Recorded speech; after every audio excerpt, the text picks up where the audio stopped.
বক্তব্য রাখবেন মাননীয় সদস্য বেগম নীলুফার চৌধুরী মুনি। আপনার সময় 13 মিনিট। রহিম, মাননীয় স্পিকার, আপনাকে ধন্যবাদ।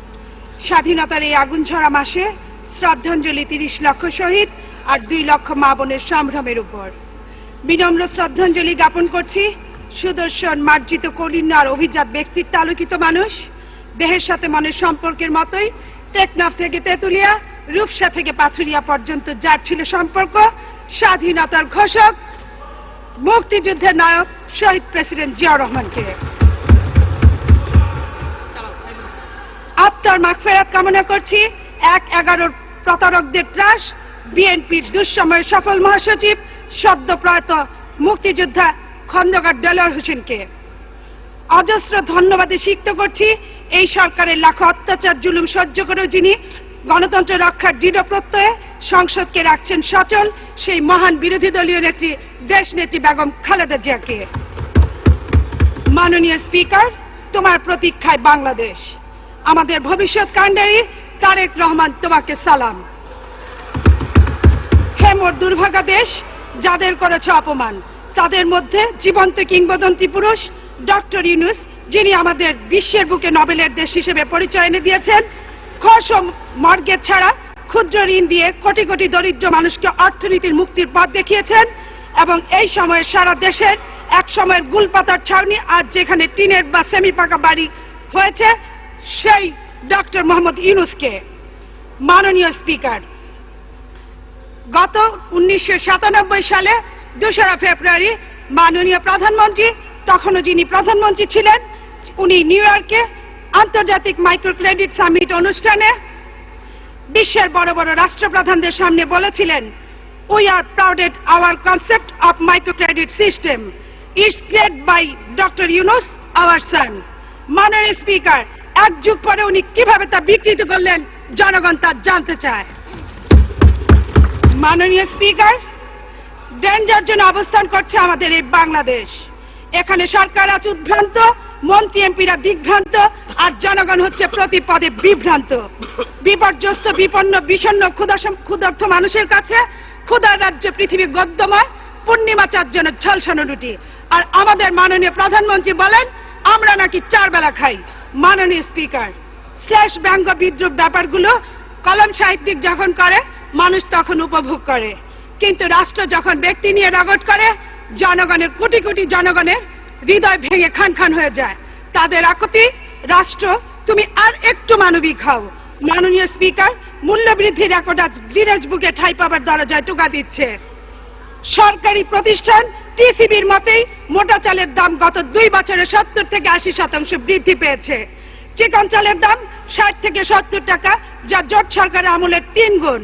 70 টাকার সয়াবিন তেল এখন 125 টাকায়। চিনি, ডাল, রসুন, পেঁয়াজ কিনতেই মানুষের সবটুকু সম্বল শেষ। শিশু অপুষ্টি বেড়েছে 58%। মাননীয় স্পিকার, আজকে শিশু যদি আগামীর ভবিষ্যৎ হয়, তবে তথ্য প্রযুক্তির বিশ্বে আমাদের এই অপুষ্ট সন্তানরা জাতিকে কি উপহার দিতে পারবে? আজ থেকে 80 বছর আগে সমাজতন্ত্রের জনক লেনিন বলেছেন, সমাজতন্ত্র অর্থ কমিউন অ্যান্ড ইলেকট্রিসিটি। লেনিনের সূত্রেই বলতে চাই, ডেমোক্রেসির অর্থ পিপলস অ্যান্ড ইলেকট্রিসিটি। অথচ বাংলাদেশে বিদ্যুৎ খাতের অস্বচ্ছতা ও সিদ্ধান্তহীনতার চরম মূল্য আগামী 50 বছরে এই দেশকে দিতে হবে। মাননীয় স্পিকার, বিদ্যুৎ এখন ধনীদের জন্য, গরিবদের নাগালের বাইরে এই বিদ্যুৎ। একে তো সরকারি 24টি বিদ্যুৎ ইউনিট, বার্ধক্যে যুবধুবু, নতুন কোন বিদ্যুৎ কেন্দ্র নেই, তার উপর বিদ্যুতের শুভ মূল্য বৃদ্ধি, অনেকটা ভাত দেবার কেউ না কিলানের গুসাই। মাননীয় স্পিকার, আমাদের অর্থমন্ত্রী জনাব মাল বলেছেন তার বাজেট বক্তৃতায় আগামী 3 বছরে বিদ্যুৎ খাতে নাকি $9 মিলিয়ন প্রয়োজন, অথচ গত 2 বছরে বাজেটে 1 টাকা উনি বরাদ্দ রাখেননি। সিদ্ধান্ত নিয়েছেন রেন্টাল পাওয়ার প্ল্যান্ট কিনবেন। এটা একটা ফটকাবাজি ব্যবসা। মাননীয় স্পিকার, এবং আপনার মাধ্যমে বলতে চাই, এখনই তা বন্ধ করা উচিত। মাননীয় স্পিকার, মাননীয় স্পিকার, মানুষ নিরাপত্তা চায়, নিজের জীবনের নিরাপত্তা, স্বাচ্ছন্দ্য চায়, চলায় বলায় কর্মক্ষেত্রে মানুষ কাজ চায়, দুবেলা দুমুঠো ভাত খেয়ে শান্তিতে ঘুমোতে চায়। ঈশ্বরী পাটুনির মতো তার চাওয়া আমার সন্তান যেন থাকে দুধে ভাতে। সেই দুর্ভাগ্য যদি উৎপাত দেখা দেয় তবে মুক্তিযুদ্ধের সপক্ষের শক্তি বলে এই সুনামি থেকে রেহাই পাওয়া যাবে না মাননীয় স্পিকার। আর তাই গত কয়েক মাসে নির্বাচনে বিএনপির বিজয় আওয়ামী লীগকে হলুদ কার্ড দেখিয়েছে মাননীয় স্পিকার। মাননীয় স্পিকার, সরকার আজ স্ববিরোধিতায় ভুগছে। তারা একদিকে নির্বাচনী প্রতীক নৌকা ইসলামী ব্যাংকের লঘু লাগিয়েছে, বিশ্বাস না হলে বিশ্বকাপ উপলক্ষে ঢাকা মহানগরের সহ সারা দেশের মুড়ে স্থাপিত নৌকাগুলো দেখে আসতে পারেন। অন্যদিকে স্বরাষ্ট্র প্রতিমন্ত্রী বলেছেন ইসলামী ব্যাংক নাকি জঙ্গিদের অর্থায়ন করছে। মাননীয় স্পিকার, তাহলে জনগণ কোনটি বিশ্বাস করবে? সরকার কি জেনে শুনে মৌলবাদ প্রতিষ্ঠানটির কাছে নথি স্বীকার করেছে?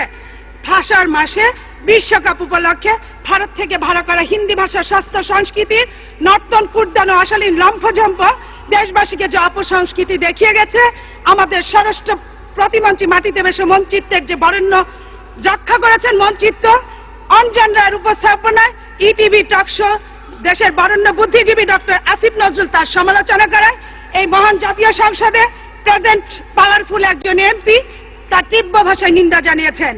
দেশবাসীর পক্ষ থেকে আমি ধিক্কার জানাচ্ছি এবং তাদের উদ্দেশ্যে আমার খোলা বক্তব্য, যদি দেশপ্রেমিক পুরুষ হন তবে ভারতীয় সীমান্তে যুব সমাজকে ধ্বংস করার জন্য যে 32টি ফেন্সিডিল কারখানা আছে তা বন্ধ করুন। যদি দেশপ্রেমিক মানুষ হন তবে আপনারা টিপাই মুখের বাঁধ এবং সুবনশিরির বাঁধ বন্ধ করান, আমাদের ন্যায্য পানির হিস্সা ফিরিয়ে আনুন। মাননীয় স্পিকার, ছাত্রলীগ এখন বলছে ও পৃথিবী এবার এসে বাংলাদেশ নাও চিনে, যেখানে একদল শিক্ষার্থী আরেক দল শিক্ষার্থীকে যত সম্ভব উচ্চ ভবনে তুলিয়া শূন্যে ছুরিয়া মারে, একদল শিক্ষার্থী আরেক দল শিক্ষার্থীকে উপার্জনের পন্থা হিসেবে গণিকা ভিত্তিতে বাধ্য করে। মাননীয় স্পিকার, বাঙালি জাতীয়তাবাদী আওয়ামী লীগ তথা ছাত্র যুবলীগ যে দেশীয় অস্ত্রকে প্রাধান্য দিচ্ছে, এই জন্য তাদেরকে ধন্যবাদ জানাচ্ছি। সরকি বল্লম চাপাতি রামদা প্রভৃতি আবহমান বাংলার অস্ত্র। আমরা চাল ডাল চিনি তেল বিদেশ থেকে আমদানি করি, কিন্তু আমাদের এই অস্ত্রগুলো দেশেই পাওয়া যায়। আজকে দেশব্যাপী কামানের হাপড়গুলো সারা দিন রাত জ্বলছে আগুন, তৈরি হচ্ছে ছাত্রলীগের জন্য নতুন নতুন অস্ত্র। মাননীয় স্পিকার, এই দেশের মানুষ লাঠি পেটা করে বাঘ মারে, সাপ মারে, তাতেই পৈশাচিক মনে হয়, কিন্তু এই দেশের মানুষ লাঠি পেটা করে এখন মানুষ মারে, যার জ্বলন্ত উদাহরণ নাটোরের জনপ্রিয় নেতা সালাউদ্দিন বাবু। লাঠি তো লাঠি, কিরিচ বললাম লগি বৈঠা যা পাচ্ছে তাই দিয়ে মানুষ মারছে। এটা অবশ্য তাদের নতুন কৌশল নয়। সেই 1958 সালে তদানীন্তন পূর্ব পাকিস্তানের প্রাদেশিক সভার ডেপুটি স্পিকার শাহেদ আলীকে অধিবেশন চলাকালে পিটিয়ে হত্যা করা হয়েছিল। মাননীয় স্পিকার, 1969 সালে 15 আগস্ট ঢাকা বিশ্ববিদ্যালয়ের মেধাবী ছাত্র মালেককে ছাত্রলীগ রেড ক্রস ময়দানে প্রকাশ্য দিবিলেকে হত্যা করেছে, যে ছাত্রলীগের নেতারা আজকে এই আওয়ামী লীগের কেন্দ্রীয় নেতা। মাননীয় স্পিকার, 70 জানুয়ারিতে জামাত ইসলামীর জনসভায় হাঙ্গামা সৃষ্টি করে পিটিয়ে হত্যা করেছিল কমপক্ষে 5 জন নিরীহ শস্ত্রধারী লোকদেরকে। মাননীয় স্পিকার, রাজপথে লগি বৈঠা দিয়ে 28 অক্টোবর 2006 6-7 জনকে পিটিয়ে হত্যা করেছিল। মাননীয় স্পিকার, আওয়ামী লীগের প্রতিষ্ঠিত সাধারণ সম্পাদক শামসুল হককে পাগল বানিয়ে রাজনীতি থেকে বিতাড়িত করেছিল। মাননীয় স্পিকার, প্রতিষ্ঠিত সভাপতি মৌলানা আব্দুল হামিদ খান ভাসানীকে দল থেকে বাধ্য করেছিল। মাননীয় স্পিকার, 69-এর গণ অভ্যুত্থানের সময় দলের সাধারণ সম্পাদক আমিনা বেগমকে শারীরিক, মানসিক ও সামাজিকভাবে লাঞ্ছিত করে রাজনীতি থেকে বাধ্য করেছিল। মাননীয় স্পিকার, মাননীয় স্পিকার, ফেলানির কাঁটাতারে ঝুলন্ত লাশ। বাংলাদেশ ভারত মৈত্রীকে ধিক্কার দিয়ে চিনিয়ে গেল। ফেলানির লাশ বাংলাদেশের প্রধানমন্ত্রী ও পররাষ্ট্রমন্ত্রীকে দাসত্বের লাইসেন্স দিয়ে গেল। মাননীয় স্পিকার, আর বিশ্ববাসীর কানে কানে বলে গেল আমি ফেলনা নই, আমি বাংলাদেশ নামক মানচিত্র আর রক্তাক্ত জাতির পতাকা। মাননীয় স্পিকার, মাননীয় স্পিকার, জনগণের হৃদয় আঘাত করতে করতে কোথায় গিয়েছেন আওয়ামী লীগ? 1.5 কোটি মানুষের শ্রেষ্ঠ উপাসনালয় ঢাকেশ্বরীর মন্দিরের দেবতাদের পরিধি ধরে টান দিয়েছেন আপনারা। মানুষের বাসনার সফলতার প্রণামী গিলে খাচ্ছেন, হিন্দুর জমি সুন্দরী মেয়েদের দখলে নিচ্ছেন, এমপিদের বাসায় বাসায় ডাকাতি করছেন, 2 কোটি কিশোরীকে ইভটিজিং এর শিকার করে তাদের আত্মহত্যায় পরিচিত করছেন। মাননীয় স্পিকার, আজকে আমাকে মাননীয় স্পিকার আমাকে আর একটু সময় দিলে আপনার সংসদের সভ্যতা সুনাম ফিরিয়ে আনার চেষ্টা করতাম। মাননীয় স্পিকার, জনগণের হৃদয়ের কথা আমরা আজকে বলতে এসেছি। আজকে শেয়ার বাজার টিউনিশিয়ার ঘটনাকেই মনে করিয়ে দেয়। 8 কোটি অতি গরিবের মিছিলে সদ্য 35 লক্ষ যোগ হয়েছে। 85,000 কোটি টাকা একটি তথাকথিত গণতান্ত্রিক সরকার পতনে কি যথেষ্ট নয়? মাননীয় স্পিকার, সরকার আজ ধূম্রজাল যাই সৃষ্টি করুক না কেন, এই শেয়ার বাজারের তথ্যপাত্র থেকে নিজেকে রেহাই দিতে পারবে না।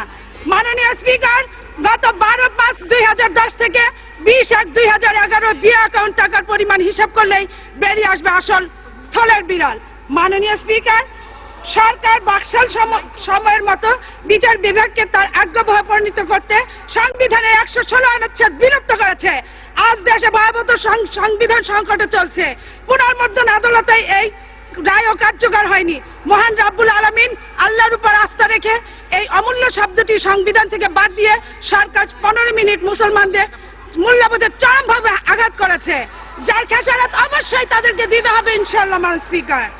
মাননীয় স্পিকার, গতকালকে সংসদে আমাদের একজন সরকারি দলীয় এমপি বলেছেন বিরোধী দল আসলেই নাকি বিরোধী দল বলেছে এই দেশ ন্যায়ের দেশ হয়ে গিয়েছে। উনি বলেছেন আছের দেশ, কিন্তু বিবরণ দেওয়ার সাহস হয়নি উনার। খালেদা জিয়ার পক্ষ থেকে আমি সেই ন্যায়ের বিবরণ কিছুটা দিচ্ছি। স্পিকার,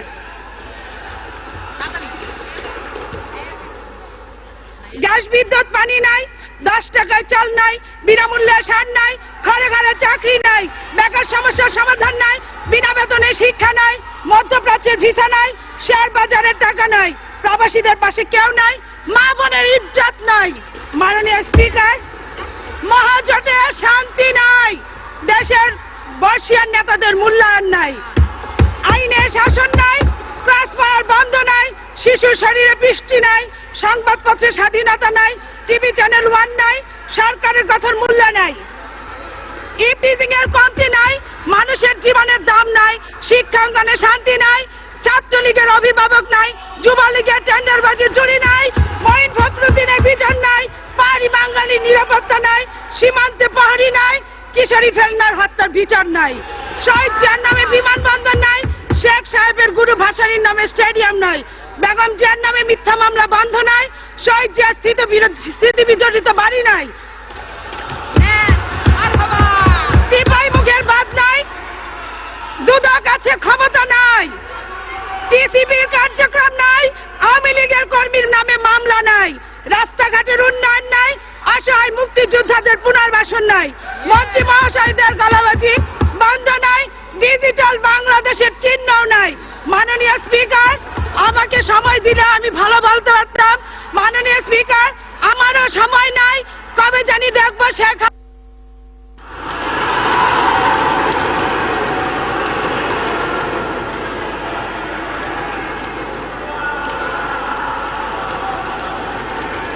ধন্যবাদ মাননীয় সদস্য।